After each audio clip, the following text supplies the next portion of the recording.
কথাই বলে যুক্তরাষ্ট্র যার বন্ধু তার শত্রুর দরকার নেই।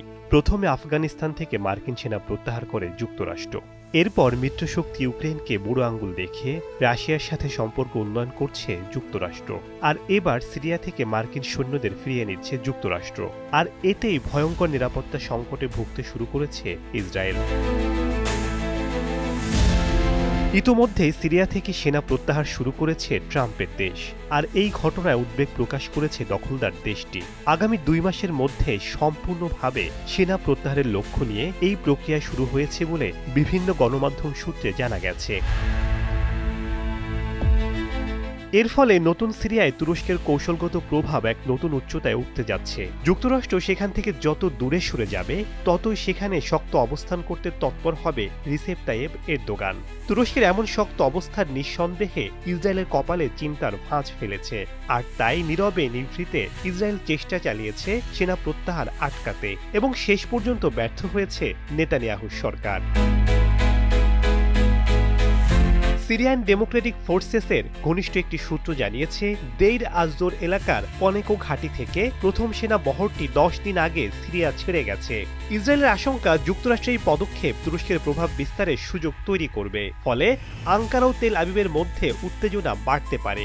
সিরিয়ায় তুরস্কের প্রভাব গভীর হচ্ছে বলে অভিযোগ করে আসছেন ইসরায়েলি কর্মকর্তারা। পনেকো ঘাঁটিতে প্রশিক্ষণ কেন্দ্র, হেলিপ্যাড, প্যাট্রিয়ট ক্ষেপণাস্ত্র ব্যবস্থা ও ব্র্যাডলি যুদ্ধযান রয়েছে।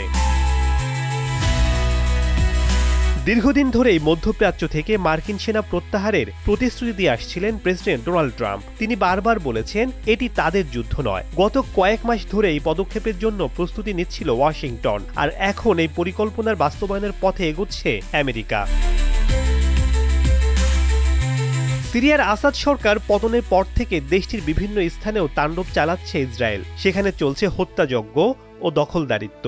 সম্প্রতি সিরিয়ার দক্ষিণে বিমান হামলা এবং স্থল হামলা বাড়িয়েছে ইসরায়েল। সিরিয়ার ভূখণ্ডেও মাইলের পর মাইল অগ্রসর হয়েছে। জমি ও ঘরবাড়ি দখল করছে, কৃষকদের হত্যা করছে এবং এই অঞ্চলের জনসংখ্যাকে বিভক্ত করার চেষ্টা করছে।